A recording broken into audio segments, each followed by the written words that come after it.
আলাইকুম। আমি আছি রানা। দেখা যাচ্ছে এখানে আমার দুই ভাই কি জানি কাজ করছে। দেখা যাক তারা কি করে। আমি তাদের কাছে আসছি। হ্যালো ভাইজান, ভালো আছেন? জি আলহামদুলিল্লাহ ভাই, আপনি ভালো আপনারা এই আছেন? জায়গায় কি করতেছেন ভাইজান? জি ভাই, আমি আসলে আমাদের মুরব্বিদের মুখে শুনছি নাকি এই ফলগুলো অনেক ধরনের উপকারে আসে, বিশেষ করে সেক্স সেক্স প্রক্রিয়ায়। হ্যাঁ, এটা নাকি অনেক উপকারী আসে। আসলে আমি একজন অবিবাহিত ছেলে, আমি এ সম্বন্ধে জানি না। আপনি দয়া করে মিঠুন ভাইয়ের সাথে যদি বলতেন তাহলে সে হয়তো বিস্তারিত বলতে পারতো। এই ফলটা মিঠুন হলো ভাই, আসলে নাকি এগুলো এই সেক্সে ফলটা অনেক উপকারী? ছোটবেলায় কি জানতাম। রকমের ভাই, একটু আমার একটু বলতেন তো। আমি বলি, এই ফলটা মূলত ফুসকা ফল, ঠিক আছে? ফলের নাম কি ভাইজান? ফুসকা ফুসকা আচ্ছা আমাদের আচ্ছা। দক্ষিণাঞ্চলে বরিশালে এটাকে ফুসকা বলে। এটা আপনি চীন দেশে বিশেষ করে আপনি দেখবেন যে এটা ডলার হিসেবে আলাদা প্যাকেট করে বিক্রি করা হয়। বিশ্বাস না হলে ইউটিউবে আপনারা সার্চ দিয়ে দেখতে পারেন। গাছটা একটু দেখেন, এই গাছ। এই যে আমরা দেখছি যে এই ফলটা গাছটা বাস্তবে নাকি খাওয়া যায়, দেখেন আমি খাই দেখাচ্ছি। এবং প্র্যাকটিক্যাল ভাবে সে খাইয়ে দেখাচ্ছে। আসলে এটার উপকারিতা মিষ্টি। আছে বলি আমার এই বড় ভাই আসলে আপনারা এটা বিস্তারিত তার সম্পর্কে পাশেই বলবে। তার পাশেই আর একটা গাছ আছে, এটাকে বলে হাতিসুর। এই গাছটা মূলত যারা চেনে তারা ঠিকই চিনে।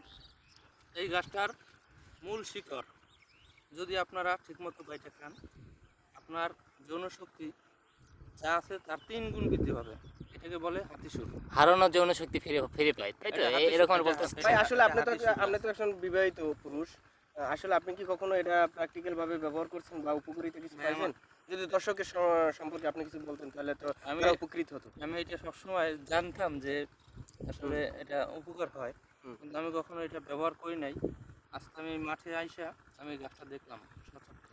আচ্ছা, এটা সর্বোপরি যে এতে হাতিসুরের কথা গেল, যে আপনি যে এই ফলটার কথা এই বললেন দেখেন, যে এই আমি আসলে আরেকটা খাই আপনাদের আহ, সামনে, দেখেন কত সুন্দর পাকছে। খুব সুস্বাদু না ভাই, খুব সুস্বাদু। দেখা যায় তো বাদরের ওলের মতো, ওই বাদরের পাড়ার মতো। উম, খুব টেস্ট, খুব টেস্টি। আমি এটা খেয়ে আহ, দেখি ভাই। সেই ভাই স্বাদ, না খাইলে তো কোনো সেই মিষ্টি। উপকার ভাই ছাড়া এই যে অপকার হবে না। এখন খাচ্ছেন, হ্যাঁ? এত তো ক্ষতি টতি নাই নাকি আবার ভাই ভাইজান? এই যে খাচ্ছি ভাই, ক্ষতি হলে আমার হবে। ভাই সে তো প্র্যাকটিক্যাল ভাবে খেয়ে দেখেছে, তাহলে আমরাও খাই দেখি কোনো কাজে আসে কিনা। বিসমিল্লাহির রহমানির রহিম। আপনি ফ্যান্টাস্টিং ভাই, ফ্যান্টাস্টিং, খুব সুস্বাদু। আপনারা দেখতে সেই পারেন। আমি সেই স্বাদ, এত স্বাদ করে ভাই, আমি একটা এত গাছ- স্বাদ কে আমি সবাইকে বলবো আসলে এই ফলটা খুবই ভালো এবং খুব আমি একটা হাতিসুর গাছের উপকারে আসে। চাইলে আপনিও একটা খেয়ে দেখতে পারেন ভাই, আপনি একটা খাই দেখেন। ক্যামেরাম্যান, আচ্ছা আচ্ছা, দেখি একটু খেয়ে ক্যামেরাম্যানকে দেখি। আমি বলবো আপনি আপনি একটা ফল খেয়ে দেখেন, খুব খুব খুব মজা পাবেন। আমি কিন্তু তো আর আসলে ভাইজান বিয়ে শাদী করি না, যদি রাত্রে না, কোনো সমস্যা হবে না ইনশাল্লাহ। যেহেতু আমি এটা সম্বন্ধে এতটা ভালো জানি না, আমার এই বড় ভাই সে খুবই একজন অভিজ্ঞ মানুষ, বিশেষ করে এই আসলে ভাই এটা যৌন সম্পর্কে। অনেক মিষ্টি কেউ লাগতেছে। কেউ নেগেটিভভাবে নেবেন না, দয়া করে সম্পূর্ণ ভিডিওটা দেখবেন এবং অন্যকে দেখার সুযোগ করে দেবেন। সবাইকে ধন্যবাদ। এই বলে আমার এই ভিডিওটা এখানে শেষ করছি। পরবর্তী ভিডিও দেখার জন্য আপনাদের বিশেষভাবে বলা হলো।